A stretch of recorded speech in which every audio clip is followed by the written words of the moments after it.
Hello, I am Danielle Walker, and I'm the Speaking Center Coordinator here at CTX.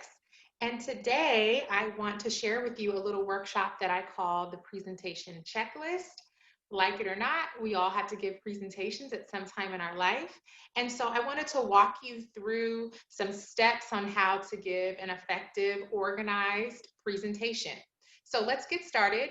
I will share my screen so that you can have a visual component to follow as I discuss. And we'll start with the beginning. When you begin a presentation, there always has to be something that you discuss to get your audience's attention before you get into the main ideas or the main concepts. So I recommend 3 ways to start your presentation, although you can add others and I'll talk about those, but I'll give you the 3 main effective ways to start a presentation. Starting out with telling a story. Telling a story is a really great way to captivate your audience's attention. We all like stories. We've been liking them since we were in kindergarten. So telling a story is a really great way to get your audience's attention, and it can also establish credibility if the story is about you. Stating the importance of the topic is also a really great way to start your speech, especially if you're giving a speech or a presentation on something informative like today.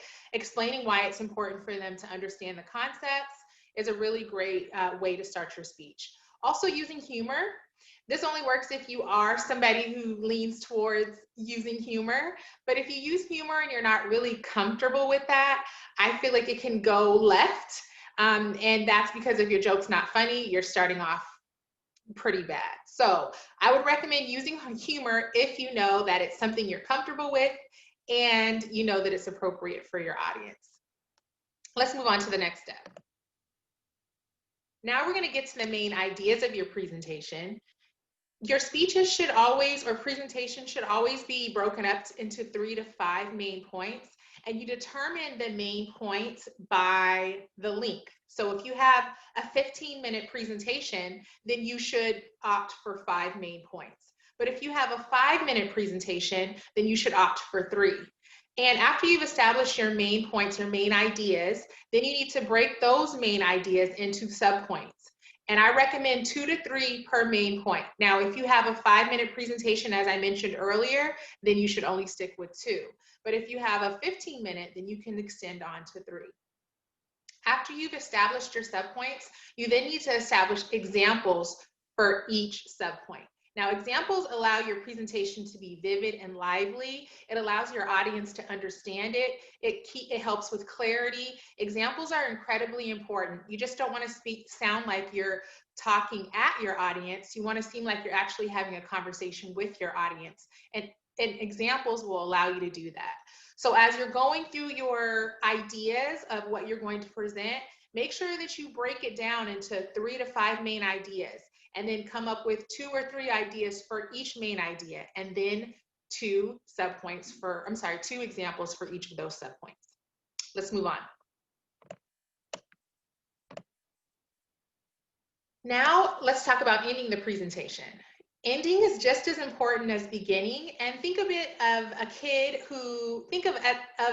who's learning how to ride a bike, and they get their training wheels off and they can start off well, but they don't know how to stop. Typically, we know that doesn't go well. They end up falling over. And that's what it sounds like in your presentation if you don't have a clear ending. You might start off well, you might have the concepts and content, but then when it's time to end, you use those dreadful 2 words, "that's it." Now, I really want you to have some other ways to transition into an ending and to leave your audience with the main ideas of what you were talking about in your presentation. So let's talk about how to do that. We should all have a signal that indicates to our audience that we're ending. So I call that signal the ending. That's as I'm wrapping up, or thank you all for listening, or as I'm coming to an end. It's something that's natural for you, something that you feel comfortable with, that will tell your audience, okay, this presentation is coming to an end.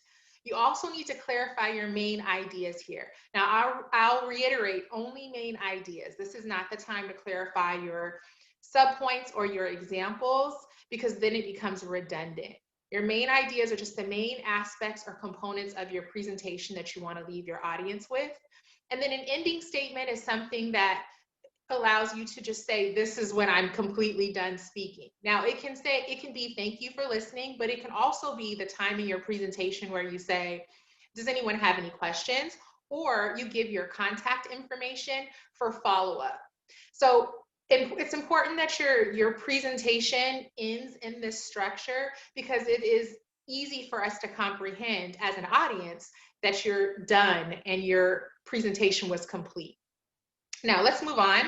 I've given you kind of like the skeletal structure of a good presentation, but I like to call visuals and delivery the meat of a skeleton, or the body of a presentation. So visuals help your audience have something that keeps them engaged besides you, right? You want to have something that allows your audience to have some type of clarification or example of what you're saying in some visual format. Now, all presentations don't involve visuals, but if they do, I want to talk about how you can use those effectively. First, keep your visuals simple. Very important, especially in this time of using a lot of technology. You want to make sure that you're not executing too many types of technology in your actual presentation, because if it's not simple, it gives issues with executing, which will be my next point. If your visual aids are not easy to execute, it can throw you and it can throw your audience. So going back to the technical example or technology, make sure that you don't use several different components in your presentation. So don't have a PowerPoint and a Prezi and a YouTube video. Try to condense it down to one type of format that you can incorporate into your presentation, so that your audience is not distracted by any technical issues. Also, make sure that your visuals are appealing to your audience. They should look good. They should be something that your audience wants to look at. The wording and everything should be clear, crisp, concise. Your images should be appropriate. They should be relevant. So make sure that your visual aids are appealing. Make sure that you're using color properly. All of these things you want to think about when you're presenting visuals to an audience. And last, but definitely not least, is delivery. Now, delivery is what you sound like. So the old saying, it's not what you say, but how you say it, is what delivery is referring to. You want to make sure that when you are giving your presentation, that you sound engaging and extemporaneous. So let's go over what extemporaneous means.